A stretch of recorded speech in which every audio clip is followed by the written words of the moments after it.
Problemas, fenómenos, avances, retos. Encontremos soluciones. El programa de DIF Jalisco que te orienta y acompaña.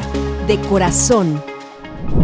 ¿Qué tal? Muy buenos días, bienvenidos a De Corazón, yo soy Lourdes Mireles y como cada semana es un placer que me acompañe por el 17.1 del Sistema Jalisciense de Radio y Televisión y como siempre al lado de mi amigo y compañero Josué Chávez. ¿Cómo estás? Mira, yo no podría estar más contento, me encanta compartir espacios contigo, Lulu, pero además me fascina compartir este espacio con ustedes allá en casita, porque es un privilegio tener este lugar donde podamos tener conversaciones importantes para todos, pero además muy importantes para todas nuestras poblaciones vulneradas. Diste en el clavo, Josué, y sobre todo porque hoy vamos a tratar el tema de la discapacidad y cómo es importante que las personas que presentan alguna discapacidad sean incluidas en la sociedad. Fíjate que ahí, a lo largo del tiempo, pues la discapacidad no era visibilizada. Actualmente existen leyes, existen programas sociales, existen rehabilitaciones que permiten que las personas con discapacidad mejoren su calidad de vida y sobre todo desarrollen ese proyecto de vida que ellos pues de alguna manera pueden realizar. Pero para esto, ¿qué te parece si conocemos cómo estamos en Jalisco, cuántas personas existen y qué tipos de discapacidad se pueden desagregar para saber más o menos del reto del que estamos hablando? Vamos a esta pequeña cápsula. Vamos a verlo.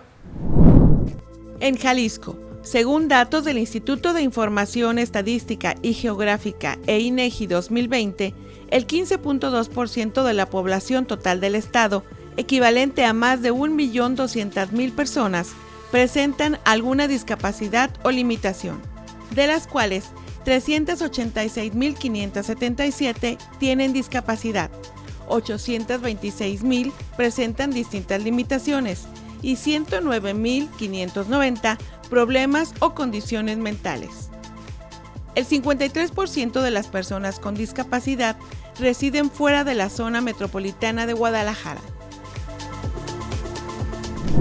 Pues los números nunca mienten, pero también es cierto que existe una brecha o un subregistro, porque efectivamente, pues con los censos siempre hay un sesgo, ¿no? De personas que pues no son contempladas, siempre hay estimaciones y sobre todo porque en Jalisco habitamos más o menos 8 millones de jaliscienses, de personas, y pareciera que este grupo es una minoría, pero es una minoría que necesita ser atendida y que sabemos que es un reto el que se les tenga que dar esas facilidades para que se puedan desarrollar, Josué.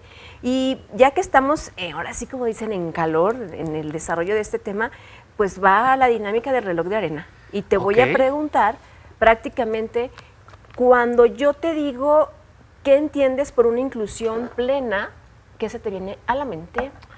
La verdad es que esta dinámica no me gusta tanto porque se nota que no sé, pero creo que en este caso en específico creo que lo que representa la inclusión plena es cuando se le reconoce a las personas de todos los grupos vulnerados todos los aspectos de esa persona, no solamente lo que lo hace vulnerado, sino todo lo que esa persona necesita, su vida profesional, familiar, si es o no de algún grupo racializado, todos los aspectos, todas sus necesidades y todos sus derechos que sí sean defendidos. Pues. Muy bien, creo que sí hiciste la tarea, sobre todo porque yo te encargué en la semana que nos apoyaras con ver cómo es vista la inclusión en otros lugares o simplemente en la web. Dinos, ¿qué es lo que encontraste? ¿Qué fue lo que más te llamó la atención? Ay, la verdad es que el tema en redes con las personas con discapacidad no es un tema bonito, no es una conversación placentera, es una conversación muy controversial. ¿Por qué? Ahí les va. Cuando se habla de personas con discapacidad en redes sociales, ahí en casita tenemos un muy mal hábito. Yo sé que también esto es parte de los medios de comunicación y muchas cosas mucho más grandes que uno como persona, pero sí tenemos en redes sociales el fenómeno en el de que se les está utilizando a las personas con discapacidad para promover discursos de odio contra otros grupos vulnerados. Ahí te va por qué. Ahí te va por qué, un gran ejemplo. Cada vez que se intenta visibilizar o incluir, y estamos hablando de inclusión, visibilizar o incluir a un grupo vulnerado que no son las personas con discapacidad, se les dicen, alto ahí, La gente con discapacidad es más importante que eso y deberíamos empezar a incluirlos a ellos antes que a cualquier otro grupo. Pero ¿qué pasa con eso? Pon tú, ok, válido si a esa persona le preocupa más las personas con discapacidad, se vale, pero tampoco se hace nada por sí incluirles. Ok. Es utilizar este aspecto de que existen personas con discapacidad para minimizar las luchas de otros. Por ejemplo, a ver, mencióname un grupo de referencia. Por ejemplo, personas racializadas. Hemos estado viendo cómo en grandes producciones de Hollywood se están incluyendo actores de grupos racializados y se les dice, es que si quieren incluir personas, que incluyan personas con discapacidad en lugar de personas racializadas. Y ya hay en redes sociales, en TikTok, YouTube, muchos creadores de contenido que son personas con discapacidad quejándose de que esa no es una manera de incluirles, que hay personas con discapacidad que es todo eso que no quieren incluir. Entonces, si realmente quieres incluir a un grupo, tienes que incluirlos a todos, porque la inclusión es un derecho de todos y es una práctica que no estorba. Si tú incluyes a un grupo, perfectamente puedes incluir a los demás, porque de eso se trata, de incluir, no de priorizar ni de segregar. Fíjate que diste en el tema, porque fíjate, no sé si te acuerdas, en programas pasados hablábamos de cuando una ciudad es incluyente, es cuando todos los grupos de población, desde los niños hasta las personas adultas mayores, pueden moverse, hablando solamente de infraestructura, pueden moverse libremente sin obstáculos, ejercer su esparcimiento y sobre todo el derecho al tránsito sin que represente esto un riesgo. En solo un aspecto. Ahora imagínate cuando hablamos de la inclusión en el aspecto sociocultural, pues obviamente es que la inclusión es para todos y en ese paraguas todos cabemos. No de, a ver, inclusión para personas con discapacidad, inclusión para personas indígenas, inclusión para personas con X o Y características, ¿no? Entonces, ¿qué te parece si conocemos realmente cómo es vivida la inclusión por las personas que presentan alguna discapacidad y que están de alguna manera tratando de salir adelante, que reciben alguna rehabilitación para cumplir con sus metas? ¿Te parece? Me parece perfecto. Allá en casita, vamos viendo. Acompáñenos a ver qué es lo que nos dicen ellos. Sí, es bien difícil porque uno está acostumbrado a hacer todo como yo, rápido y con toda la capacidad. Y ahora todo es lento. Camino más lento, no puedo hacer muchas cosas. No puedo, por ejemplo, lavar los trastes, que es una cosa muy básica. Me salió un tumor en la hipófisis, lo cual me afectó la vista. Pues con las calles tan mal hechas que están muy mal hechas las calles, casi me tropiezo diario. No, pues la gente no te toma mucho en cuenta. La gente pasa en friega y no se fija. Pues nos hace falta, yo creo, como más empatía a todos, porque somos muy indiferentes y a veces vemos personas que necesitan ayuda y como que no la pensamos para darla.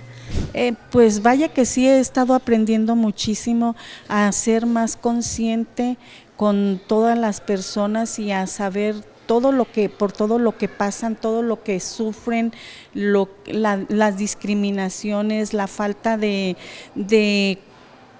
calles, en los camiones, de todo, sobre todo educación, que no tenemos esa educación, esa conciencia para poder tratar a las personas y tenerles un poquito de tacto al tratarlas. Pues ahí lo tienen.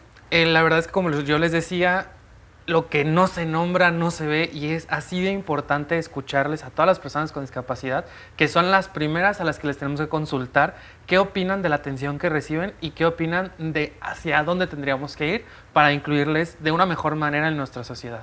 Y para esta labor tenemos aquí a una persona que definitivamente es quien para explicarnos todo lo que tenemos que saber sobre el tema de inclusión de las personas con discapacidad. Bienvenido, doctor. Él es Jesús Enrique Uribe y él es el subdirector del Centro de Rehabilitación Integral del Sistema DIF Jalisco. Platíquenos, doctor, primeramente, en el ámbito personal, ¿qué estudiaste? ¿Por qué te dedicaste a hacer esta profesión? Buenos días, yo soy médico especialista en rehabilitación. Y esta es la especialidad que dentro de todas las especialidades médicas tiene el enfoque de poder atender a las personas con discapacidad a través de acciones precisamente de rehabilitación, habilitación, Es la especialidad más cercana a las personas con discapacidad, dígase todos los tipos de discapacidad, y es por eso que con el paso del tiempo tuve la oportunidad de estar como subdirector desde el año 2019 en el Centro de Rehabilitación Integral, que es el lugar en donde se encuentra la unidad de valoración para personas con discapacidad. Perfecto, doctor. Y platíquenos, ya para saber todo esto, porque a veces nosotros divagamos tanto, es que, ¿qué es la discapacidad? O sea, ¿cómo la tenemos que entender? Tenemos que entender la discapacidad en una triple óptica. Es importante que entendamos que es un concepto que ha evolucionado a lo largo del tiempo, como ya bien lo han mencionado en este programa, pero que además implica que existan 3 condiciones. La primera, se requiere que haya alguna deficiencia que afecte a la salud, sea algún órgano o alguna estructura de las personas. Esa es la primera condición. Y esto es lo que comúnmente se denomina enfermedad. No todas las enfermedades generan discapacidad, pero sí es importante saber que para que exista la condición de discapacidad se requiere primero que haya una deficiencia. A veces estas deficiencias son muy evidentes, a veces no son tan evidentes y es necesario hacer estudios. Lo segundo es que esta deficiencia limite las actividades que realiza la persona. Y por actividades nos referimos a todo lo que hacemos nosotros en nuestro día a día. Levantarnos, peinarnos, bañarnos, alimentarnos y demás. Y por último, que cuando estas limitaciones, esta deficiencia genera limitación y estas limitaciones se enfrentan a las barreras que hay en la sociedad, pues se condiciona una restricción de la persona. ¿Para qué? Para su participación social, para su participación laboral, para su participación cultural. Todo esto enfocado en una óptica de derechos humanos. Es decir, estas condiciones que presenta la persona impactan de una manera negativa en que esta persona pueda acceder a los derechos humanos que como persona tenemos todos. Es importante mirar siempre a las personas con discapacidad desde una óptica de derechos humanos. Claro. ¿Por qué? Porque luego preguntamos, ¿qué es lo que nosotros podemos hacer por las personas con discapacidad? Lo mismo que se puede hacer por los derechos humanos de todas las personas. No tiene que haber distinción entre una persona con discapacidad y entre una persona, podríamos decir, que no tiene esta condición. Y me refiero a que no exista distinción en cuanto a cómo consideramos a esta persona como tal. Perfecto. Precisamente es muy amplio porque a veces nosotros creemos que una discapacidad es una enfermedad, pero también se puede adquirir a través del trayecto de la vida, por un accidente o incluso alguna secuela. Pero ¿qué te parece, doctor Josué? Vamos a un pequeño corte y regresamos para que nos digas cuántos tipos de discapacidad hay, ¿va? Claro. Listo. Ahí en casita no le cambie, le prometo que es una breve pausa. Regresamos en un momento. De corazón. De corazón. Pues ya regresamos, les dije que era breve y pues teníamos esta pregunta en el aire, Josué. A ver, ¿tú sabes cuántos tipos de discapacidad hay? La verdad es que no. Lo único que sí sé en esta investigación que hice en las redes sociales es que existen discapacidades invisibles y visibles. Y a mí ese tema, sí me da mucha curiosidad porque me preocupa mucho, como yo le he estado repitiendo que lo que no se nombra no existe, me preocupa mucho el que la gente con discapacidades invisibles se les sea todavía más difícil restituir sus derechos. Pero como yo no sé, vamos a preguntarle al doctor Oribe, ¿usted qué opina? ¿Estamos en lo correcto? ¿Sí podemos clasificar? Sí, existe una clasificación de los tipos de discapacidad que va enfocada a específicamente entregar apoyos para cada tipo de discapacidad. Entendemos que la condición de discapacidad es una condición general que, como ya expliqué, implica limitaciones y restricciones en la participación. Sin embargo, se han clasificado los tipos de discapacidad por el tipo de función que es la que se encuentra más afectada.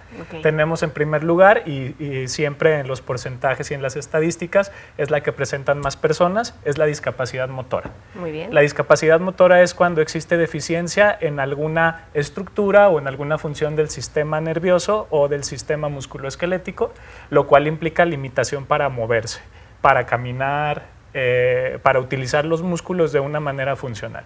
Y entonces en este grupo nosotros tenemos identificados a las personas usuarias de sillas de ruedas. Okay. Luego tenemos las discapacidades que afectan a los órganos de los sentidos. Tenemos a las personas ciegas cuando el órgano de la visión es el afectado. Tenemos a las personas sordas cuando el órgano de la audición es el órgano que está afectado. Y tenemos después a la discapacidad intelectual o mental. En este tipo de discapacidad lo que se afecta pues, son las funciones mentales superiores. Son personas a las que les cuesta trabajo tener una apego o una evolución adecuada en las escuelas, de repente se les complica aprender y algunas llegan a tener hasta el grado de discapacidad intelectual severa, donde no son candidatos a poder acudir a una escuela regular. Sin embargo, también tenemos ciertos apoyos a nivel educativo para que estas personas con este tipo de discapacidad puedan lograr el mayor avance dentro de lo que sus capacidades mentales o de lo que su capacidad mental les permita. Tenemos también la discapacidad psicosocial, es la discapacidad en la cual lo que se encuentra afectado pues es la convivencia de las personas en sociedad. No tenemos funciones o restricción para la convivencia en entornos que podríamos decir son entornos donde no hay otras personas con discapacidad o entornos que podríamos denominar, aunque no me gusta la palabra, como normales, pero bueno, en entornos donde no hay personas con discapacidad, a estas personas con discapacidad psicosocial les cuesta trabajo relacionarse. Y estos son los tipos de discapacidad que tenemos actualmente. Como ya estandarizados y que se aplican en todos lados del mundo, prácticamente. Sí.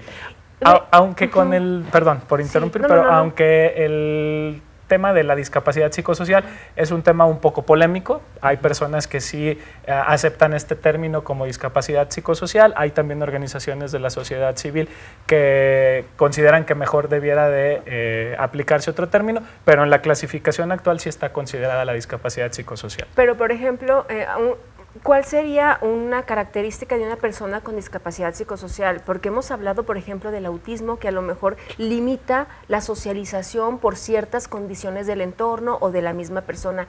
¿Eso podría estar considerado a una persona que presenta autismo en el trastorno que tenga esa discapacidad o son conceptos muy diferentes? Hay que entender también que la discapacidad tiene grados. Puede ser leve, puede ser moderada, puede ser completa. Entonces, cuando se habla del trastorno del espectro autista o de la condición de personas que tienen autismo, hay que ver el grado también. Porque la limitación, recordemos que en nuestra definición debe de existir una condición de salud. Muchas veces en el trastorno del espectro autista no se encuentran resultados en estudios de imagen, en estudios de laboratorio. Sin embargo, cuando se ve el desarrollo de las habilidades sociales de estos niños, niñas o adolescentes, nos encontramos con que sí se restringe su participación social. Son personas que no pueden de repente convivir en las mismas condiciones en las que conviven el resto de las personas. De ahí que sí puede generarse una discapacidad psicosocial. ¿Por qué? Porque hay una restricción por una limitación en la actividad y estas personas dejan de participar en la escuela. De repente, a veces cuando no se tiene la sensibilización necesaria, pues se les aísla en las aulas de clase o se les restringe asistir a espacios abiertos. Entonces, sí es importante considerar que deben de existir estos tres aspectos que yo les comentaba. Ok, entonces, solo resumiendo para nuestras personas ahí en casita, que a lo mejor es mucha información, resumen, entonces existe una condición médica y esto puede o no... Una condición de salud. Una condición de salud. Ajá, sí. Justo. Es que luego pensé en la palabra enfermedad, pero pues no necesariamente enfermedad, es una condición de salud y esto puede o no traer consigo una limitante, que eso es a lo que ya llamamos discapacidad. Y después de la limitante debe de restringirse la participación. Okay. Es decir, sí hay limitación, pero pensemos en una persona amputada que tiene una limitación para caminar, se le otorga un facilitador que es una prótesis y entonces esta persona no tiene ya tanta restricción para acudir a trabajar, para moverse, para acceder al transporte público y demás.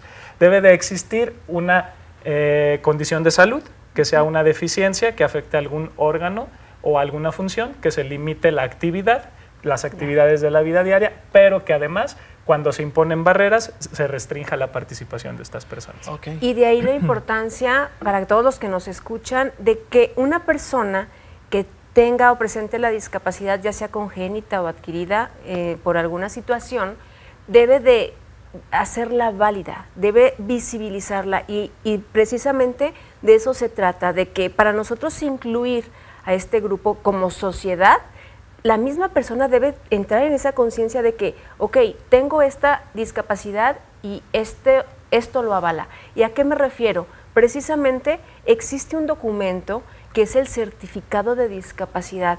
¿Qué les parece si vamos con esta pequeña capsulita que les preparamos y comentamos de la importancia que es tenerlo y lo que se ha venido ya dando en la actualidad para beneficio de los derechos de las personas? Adelante.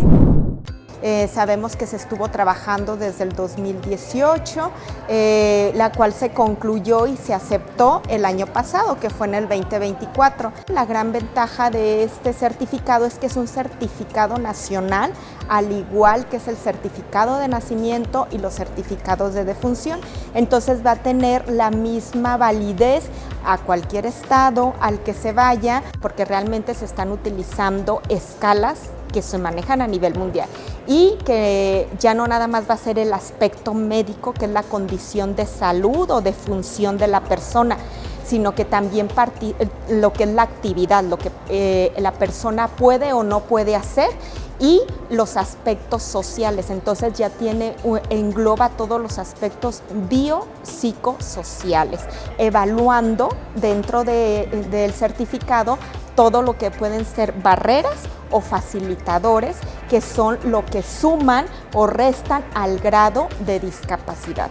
De esta manera nosotros vamos a poder conocer de manera muy completa cuál es la estadística, el tipo de discapacidades, y esto nos va a generar una información útil para nuestra práctica, pero también a nivel de las instituciones gubernamentales diseñar políticas públicas que beneficien o que coadyuven a que se resuelvan los problemas que enfrentan las personas con esta condición de discapacidad. Como equipo de trabajo aquí en el Centro de Rehabilitación Integral es una situación muy favorable porque nos va a permitir ofrecerle a la población usuaria una certeza de que van a ser atendidos de una manera adecuada y que van a poder tener acceso a este documento que es muy importante y que les va a permitir tener una facilitación en sus procesos de la vida diaria, llámese el aspecto social, educativo, familiar incluso. Entonces eso, en cuanto a la logística de la atención del paciente, pues se van a tener que hacer ajustes.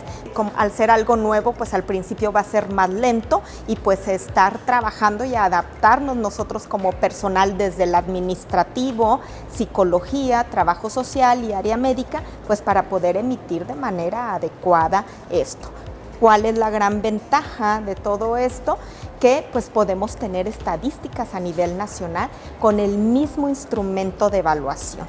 Ha sido un aprendizaje porque nos ha abierto los ojos a cosas que a veces nosotros no teníamos muy en cuenta. A veces teníamos ideas, digamos, un poco erróneas de que, por ejemplo, una condición de discapacidad congénita va a ser permanente. Sin embargo, aprendí aquí, por ejemplo, que incluso una persona que tenga una condición fija va a evolucionar, no solamente en función de su biología, de su problema, sino del entorno. Pues ahí tienen doctores que están en el día a día atendiendo a personas con discapacidad, nos dicen, y han calificado de muy buena y acertada decisión que se ha tenido a nivel federal en dar ese salto para que el certificado de discapacidad sea electrónico o digital. Pero doctor, platícanos, primeramente, ¿por qué la persona tiene que contar con este documento? Porque es su derecho. Todas las personas con discapacidad tienen derecho a ser reconocidas como tales para poder acceder a todos los apoyos que vayan enfocados a este grupo prioritario. Todos nosotros como personas tenemos el derecho a tener un INE, a tener un acta de nacimiento. Entonces una persona con discapacidad tiene el derecho a tener un certificado, un documento oficial que lo reconozca como persona con esta condición.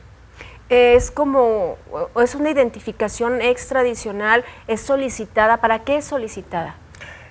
Generalmente el certificado de discapacidad ha sido solicitado para poder acceder a los programas sociales, programas sociales tanto federales como estatales. Y se tenía el inconveniente en años anteriores de que no era un documento homologado. ¿A qué se refiere? Se podía hacer de una manera en Tlaxcala, de otra manera en Baja California, de otra manera en Jalisco. Viendo esta problemática, la DEGIS, que es un organismo que depende de la Secretaría de Salud, inició los trabajos para desarrollar una norma oficial mexicana en la cual este documento pudiera quedar homologado y en todo el país sea el mismo para todas las personas con discapacidad. Ok, y una pregunta, en el caso, o sea, yo sé que claramente tienes sus procedimientos, pero en el caso de las discapacidades, o sea, de las personas con discapacidad, que presentan discapacidades que se consideran invisibles, claro que el documento es importantísimo, seguramente también para identificación y para pues que la persona pueda certificar que sí vive con una discapacidad, pero dentro del proceso, ¿cómo se hace la identificación de estas? Es importante entender que se hace una valoración funcional. En los centros que expiden certificados electrónicos de discapacidad existe un personal de salud o un personal médico. Afortunadamente en Jalisco tenemos médicos especialistas en rehabilitación que se encargan de hacer esta valoración y evaluación funcional. Es necesario que la persona evidencie o lleve algún documento en el cual se explique cuál es su condición de salud, porque la discapacidad intelectual, la discapacidad psicosocial, algunas condiciones de salud no son evidentes. Muy bien. Es importante entonces que como parte de esta evaluación la persona presente el documento bajo el cual, después de haber hecho estudios médicos, después de haber acudido a consultas, tiene algún diagnóstico que pudiera no ser evidente físicamente y que pudiera limitar la participación y restringir la actividad. Y precisamente, doctor, ahorita después del corte, quiero que nos digas qué es lo que se tiene que presentar y sobre todo este proceso, como bien decías, para que efectivamente el documento que se expide pues dé exactamente las características y para que sea empleado como debe de ser por la persona con discapacidad. ¿Te parece? Me parece. Okay. Bueno, pues vamos a una pequeña pausa, no le cambie. Estamos en De Corazón. De Corazón. De Corazón. ¿Ven? Era súper breve la pausa y el día de hoy continuamos aquí con nuestro invitadazo que vino a explicarnos todo lo que hay que saber sobre cómo incluir a las personas con discapacidad. Y bueno, ya aprendimos que las personas con discapacidad reciben este certificado que les garantiza que pueden acceder a los apoyos que necesitan para certificar y restituir sus derechos. Y ya supimos que no es por opinión de quién opina o si es visible o invisible, ya aprendimos el proceso en el que se adquiere, pero ahora yo tengo una pregunta. ¿Qué es lo que dice este certificado? O sea, ¿qué información trae y cómo les beneficia el tenerlo? Además del apoyo social, ¿qué beneficia el tener este papel para las personas que no lo han ido a sacar, por ejemplo? Es un certificado homologado, como les comentaba, a nivel nacional es el mismo y es muy parecido a un acta de nacimiento. Sigue todos los estándares de los documentos oficiales que se expiden en el territorio nacional. Indica el porcentaje de discapacidad que presenta la persona, tiene sus datos sociodemográficos, también incluye el tipo de limitación que tiene la persona. Es importante entender que hay ciertos datos sensibles que aunque se recaban durante la expedición del certificado, no están manifestados en el documento ya como tal. Y esto es por cuidar el sigilo y por cuidar la condición de salud y la condición de confidencialidad de las personas. Lo que aparece es el porcentaje de discapacidad y aparecen los datos que son necesarios tal cual como pudieran aparecer en cualquier otra identificación oficial. ¿Qué diferencia tiene esta nueva versión del certificado al momento de ser electrónico? ¿Qué ventaja representa para la persona que lo porta y lo puede llevar a cualquier parte del mundo? Pues todas las ventajas que tienen los documentos electrónicos, ¿no? Nosotros en el día a día nos beneficiamos de poder descargar nuestra CURP a través de internet, de traerla en nuestro teléfono inteligente. Ocurre lo mismo con este formato. A través de un código QR se puede acceder a presentar este documento. La ventaja de no traerlo en físico, porque después en físico se puede romper, se puede perder, nos lo pueden robar. Y se tiene una mayor accesibilidad a través de esta mecánica del código QR. Lo puede llevar la persona a cualquier parte del mundo, a cualquier parte del territorio nacional, y al tener los estándares que requieren este tipo de documentos, puede acceder a todos los apoyos simplemente mostrándolo a través de su teléfono, o en algunas ocasiones, si se los piden impreso, pues llevar una copia, porque también se puede imprimir. Hablaba en la cápsula que presentábamos uno de los doctores que una ventaja para la comunidad médica y pues para todo el sistema gubernamental es que te va a dar o se visualiza una estadística certera de la discapacidad en México. Al momento de ser digital, pues vamos a estar al día prácticamente, ¿no? Sí, otra de las ventajas es que, bueno, está alineada a esta norma oficial mexicana para la expedición del certificado electrónico, alineada a los estándares internacionales y a todos los tratados internacionales de los que México forma parte. Como tal, una de las ventajas es que va a poder darnos estadísticas homologadas. A nivel nacional vamos a tener datos duros de cuál es el porcentaje de las personas que viven con una condición de discapacidad. También vamos a poder saber qué tipo de apoyos requieren, en dónde están localizados, las zonas geográficas específicas en donde puede haber mayor cantidad de cierto tipo de discapacidad, y se van a poder hacer registros más confiables. Claro, y precisamente era lo que hablábamos. Al inicio, para tú incluir a una persona, bueno, para generar programas, acciones, estrategias que hablen de una verdadera inclusión, pues debes de saber tener la radiografía de tu estado, de tu municipio, decir, bueno, si voy a dar ciertos apoyos, si voy a activar ciertos programas, pues los vamos focalizando por zonas geográficas. Qué ventajota, la verdad. La verdad es que es muy importante para todos estar conscientes de cuál es la realidad, porque tú decías, ¿no? Estos grupos son minorías, pero en realidad, ¿qué tan seguros estamos de que sean minorías? ¿Son poblaciones vulneradas? Definitivamente. Pero ¿a cuántas personas en realidad se les está dejando de atender? Porque no sabemos qué tan necesario es invertir más tiempo, recursos, personal, incluso infraestructura. ¿Qué tan necesario es un elevador, una rampa, que sea una ayuda, como decía el doctor Uribe, respecto a las prótesis para las personas amputadas? ¿Qué tanto necesitan un facilitador para que tengan un mejor acceso a las personas con discapacidad a cosas tan simples como, por ejemplo, en algún momento a mí me pasó justo encontrar en redes sociales que en una universidad no había rampa para acceder a los baños?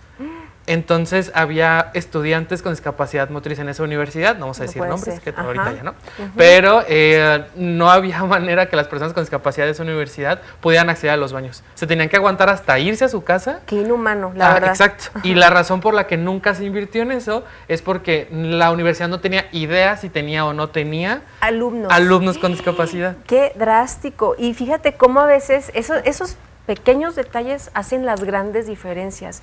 Doctor, precisamente cuando hablamos de que la persona conozca qué hacer, porque prácticamente un certificado de discapacidad, pues si una persona no requiere un apoyo del gobierno, ¿lo puede no tramitar o sí lo tendría que tramitar?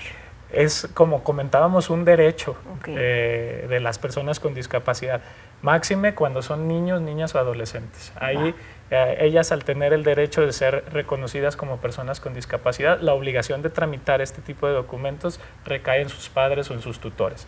Es importante que todas las personas con discapacidad lo tengan. ¿Por qué? Porque es un documento con validez oficial. Es un documento que les puede servir no únicamente para recibir apoyo, les puede servir también para hacer más rápidos sus trámites, para poder acceder a descuentos en el transporte, para poder acceder a museos, para poder ejercer su derecho a la recreación. Es importante que todos, aunque no vayan a ser beneficiarios de algún programa social, lo tengan. Exacto. Porque también es importante que todas las instancias del gobierno sepan cuántas personas con discapacidad hay. Y una pregunta, en este proceso, yo no soy doctor, que le dijera yo, entonces me da la curiosidad de si a todos los porcentajes dentro de los espectros de la discapacidad se les otorga o hasta cierto grado de limitación se le otorga el certificado a las personas. Es importante entender que en el proceso de evaluación de este nuevo certificado hay como elementos o apartados. el primer apartado pues, es la evaluación que hace el médico respecto a qué tan afectada está la función o la estructura corporal. Después viene todo el tema de la limitación en las actividades y después viene como la restricción en la participación. Esto se hace a través también de una entrevista a la persona con discapacidad. Se le entrevista sobre qué tanto le limita sus actividades de la vida diaria a la condición de salud que tiene. Y por un algoritmo, una plataforma a nivel nacional evalúa y hace como el conteo o determina cuál es el porcentaje de discapacidad. Entonces es a través de un algoritmo y de la información que nos da la persona con discapacidad, la información que el médico recaba a través de las notas médicas o de la evaluación que le hace a la persona, como en conjunto se obtiene el certificado. Sí es importante entender que después de cierto porcentaje no se expide el certificado de discapacidad. ¿Por qué? Porque implicaría que aunque la persona tiene una condición de salud, no le limita y no le restringe la participación. Cuando no existe estos tres elementos, la misma plataforma no arroja como viable el certificado. Y de alguna manera se le explica a la persona, porque ha habido muchas personas y que preguntan en redes también del sistema DIF, y dice, quiero mi plaquita o mi etiqueta porque necesito lugar exclusivo para cuando voy al súper y todo eso. Pero no entienden que precisamente mientras no se te limite la actividad y la funcionalidad, no eres apto para recibir este beneficio. Hay que entender también que hay personas que sienten que tienen una discapacidad, pero en realidad no tienen una limitación y no tienen una restricción para la participación. Entonces, por eso es importante la evaluación por un tercero, porque la persona que está capacitada para poder evaluar las funciones corporales o las estructuras o los órganos de una persona y su limitación es el médico.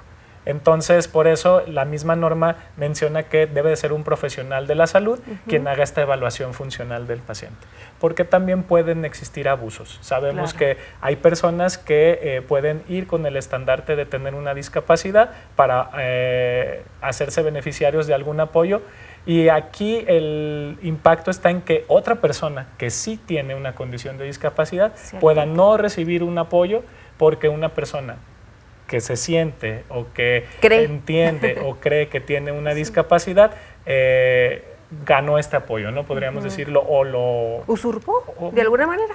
Pues sí. Se oye muy fea la palabra. Es una palabra muy dura, pero bueno, accedió a un apoyo que no era el óptimo para él. Claro. Y creo que al final del día, este detalle que nos compartió es lo importante.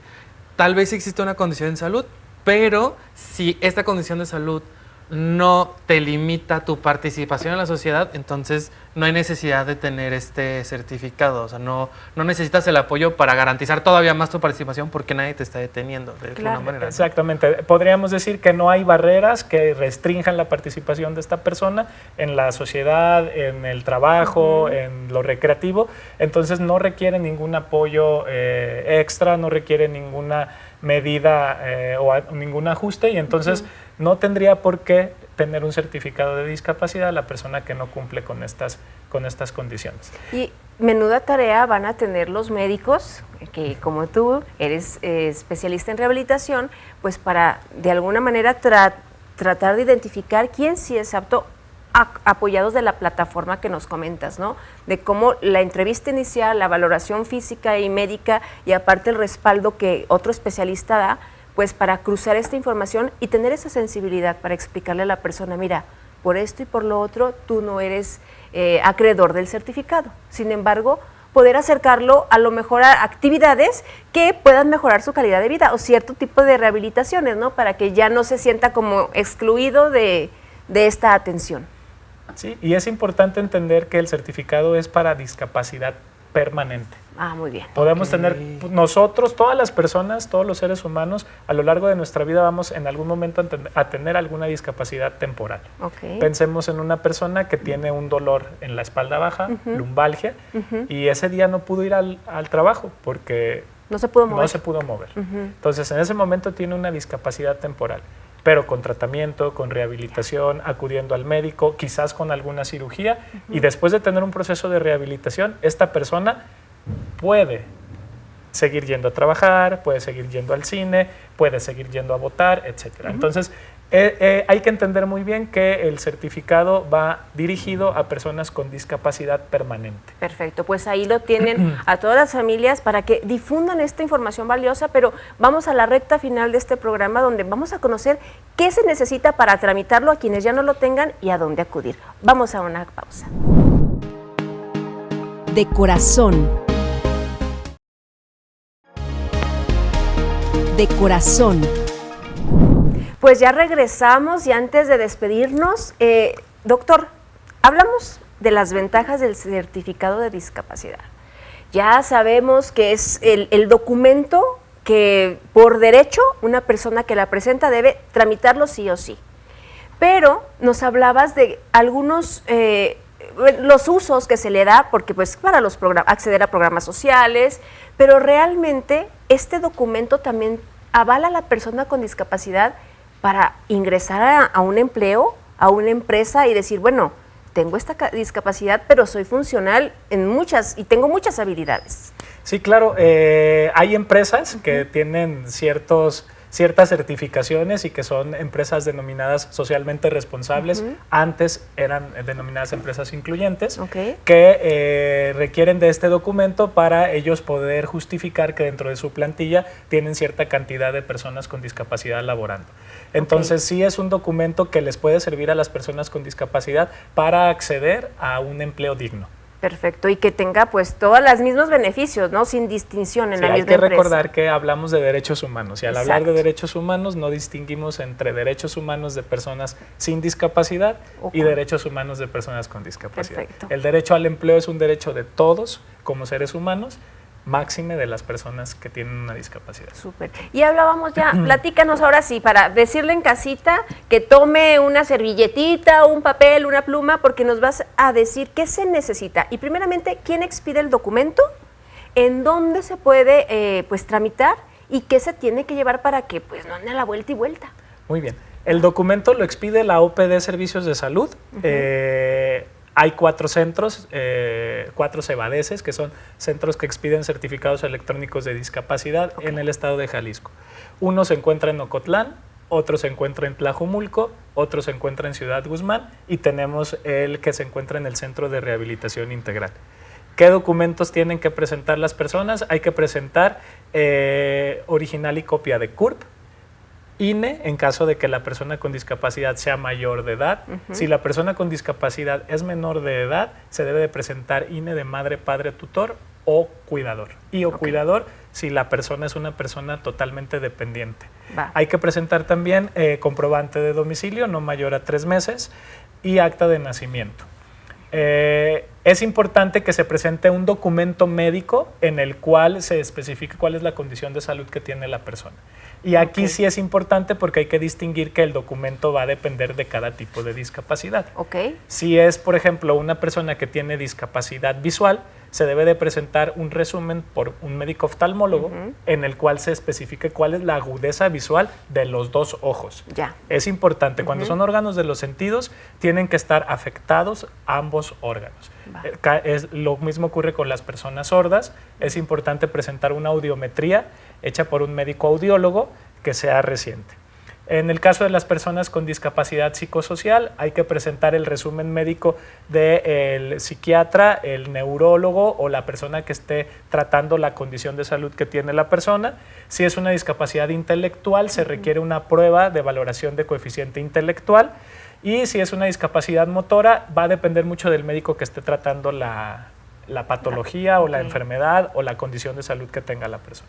Y este documento ya lo deben de llevar ellos o sea, ¿sabes qué? Mi médico o mi institución de salud al que estoy afiliado me diagnostica esto con estas características. Y ya de ahí pasan, reuniendo todos los documentos que ya nos enlistaste, pasan con el médico rehabilitador o el especialista del mismo centro que expide el certificado. Sí, tienen que tener ellos, reunir sus documentos, solicitar una cita, tener paciencia porque hay un diferimiento en las citas para poder acceder al trámite del certificado de discapacidad, sobre todo porque hay que considerar que Hay 4 centros nada más en todo el estado, Okay. y ustedes ya han hablado de las estadísticas, sabemos cuántas personas con discapacidad hay en el estado, se han estado haciendo esfuerzos. Uno de ellos es capacitar precisamente a los médicos del Centro de Rehabilitación Integral para que ellos también puedan expedir el certificado a la población que acude a nuestro centro. Muy bien. Pero sí es importante tener paciencia. Y sí, toda vez que ya la persona tiene todos sus documentos,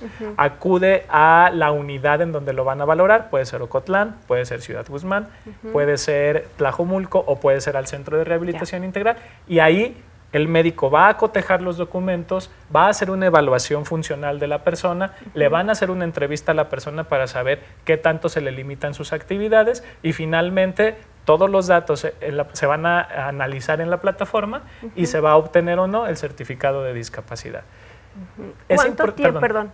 Creo que también es importante que las personas sepan que si en una primera evaluación no fueron candidatas, hay 30 días después se puede volver a solicitar de nuevo el trámite y se vuelve a hacer todo el proceso.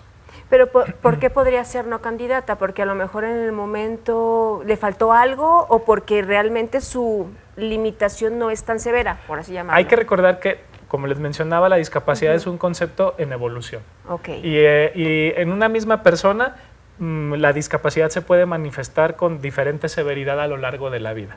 Vamos a pensar que hay una persona que es amputada, que de joven fue usuaria de prótesis, pero ya de adulto mayor ya tiene un problema en la rodilla de la pierna contralateral o de su miembro que no está amputado, y entonces en este sentido esta discapacidad se vuelve un poco más severa, porque ya a lo mejor no puede apoyarse ella en el miembro que ella tenía sano. De soporte. Entonces, es una condición que evoluciona, por lo mismo es que la norma oficial mexicana prevé que si en un primer momento la persona no resulta beneficiaria o candidata a que se le expida el certificado de discapacidad, pueda dentro de 30 días volver a solicitar el trámite. O en el tiempo que se presente y la requiera, ¿no? Sí, Más adelante. Lo adelante. marca la norma 30 días. Ah, ok. O sea, antes de 30 días no se podría hacer una nueva evaluación.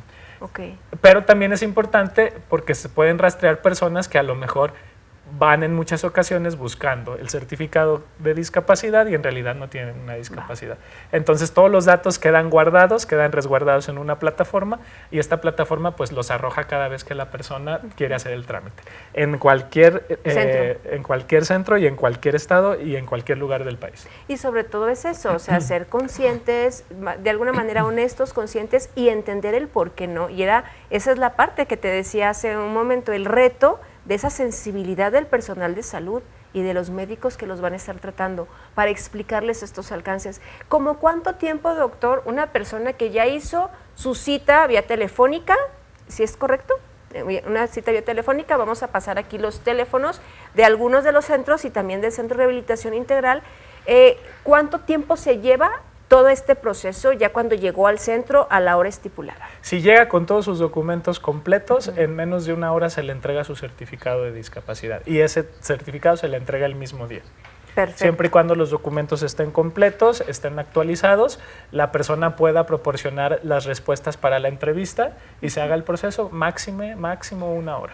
Pues sí, una hora de paciencia, porque efectivamente los beneficios van a ser enormes, apegados a los derechos. Ya para irnos, Josué, ¿qué concluyes de este tema de la inclusión que fuimos desmenuzando hasta llegar a un documento tan importante? Fíjate que lo del documento, con todo esto que están diciendo, se me vino un caso en específico de todas las personas con discapacidad intelectual que son maltratadas por, no sé, elementos de seguridad de lugares públicos, incluso la misma policía, que piensa que son personas que están alterando el orden, y como no tienen nada que certifique que en realidad son personas que viven con una discapacidad, se les trata como si estuvieran queriendo transgredir y queriendo agredir. Entonces pensé en lo valioso y necesario que es que las personas con discapacidad se puedan identificar como tales, para que no se trate de lo que opina la persona que le está tratando en ese momento, sino que haya un documento que avale la protección de sus derechos. Y se me hizo súper valioso y muy necesario, la verdad. Doc, el llamado a la sociedad, a las familias que nos ven en casa, ¿cuál sería? ¿Qué les diría usted para cerrar? Para cerrar, siempre me gusta decir que a todas las personas hay que tratarlas como nos gustaría que nos trataran a nosotros. En el caso de las personas con discapacidad es muy importante tratarlas siempre con mucho amor, con mucha empatía, con mucho... como nos gustaría que si nosotros en algún momento tuviéramos alguna condición de discapacidad fuéramos tratados. Es importante siempre visibilizarlos, es importante siempre reconocerlos y también es muy importante que todos nos sensibilicemos, leamos, entendamos, aprendamos qué es la discapacidad, cuántos tipos de discapacidad existen, por qué la discapacidad puede afectar de una manera negativa para nosotros volvernos factores de cambio, ¿no? Actores de cambio. Exacto. Para que nosotros podamos, en los lugares a los que vayamos, entender por qué hay una rampa, entender por qué hay una guía podotáctil, entender por qué hay un perro guía y podamos entonces incluir a todas las personas con discapacidad y reconocerles sus derechos. Pues muchísimas gracias, doctor, y pues antes de despedirnos yo quisiera dejarles a la reflexión esta frase tan sencilla, que la peor discapacidad en el mundo es la indiferencia. No hay que ser indiferentes, hay que ser sensibles, tender la mano y sobre todo compartir esta información valiosa. Esto fue todo por hoy aquí en De Corazón, fue un gusto que nos haya acompañado y vamos a ver qué rincón nos va a llevar a conocer Saúl esta vez en Rutas y Raíces. Hasta la próxima semana.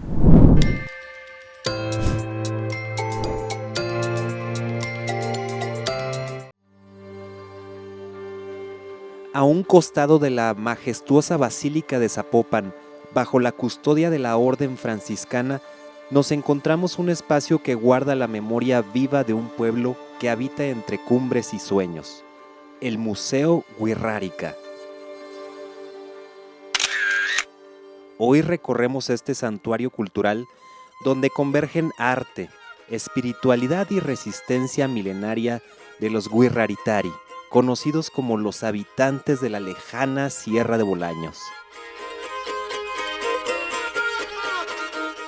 Los Wixáritari son herederos de una tradición que fusiona chamanismo, naturaleza y arte visionario.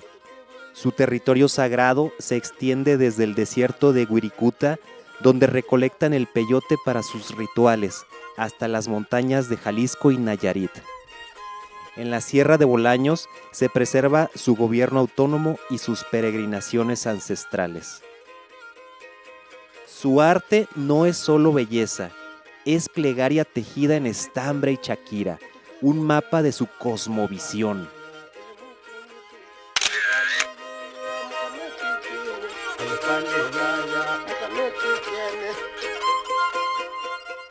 Este museo es un puente entre dos mundos.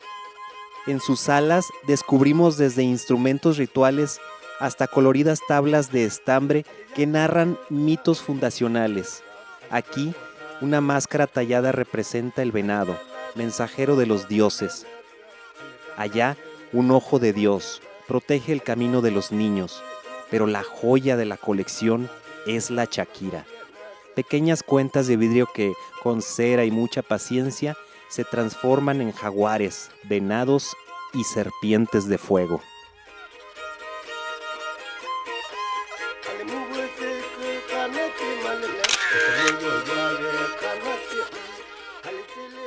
Muchas de estas obras nacen en Bolaños, corazón Wixárika en el norte de Jalisco. El museo no solo exhibe su cultura, es sustento económico para familias que migran temporalmente, vendiendo aquí sus creaciones. El Museo Wixárika es más que un espacio, es testimonio de cómo un pueblo transforma su espiritualidad en resistencia creativa. Sus piezas nos hablan de raíces que no se rompen, aunque migren a las ciudades. Nos recuerdan que tras cada chaquira hay manos de la Sierra de Bolaños tejiendo esperanza, un mensaje para saber de dónde venimos y hacia dónde vamos.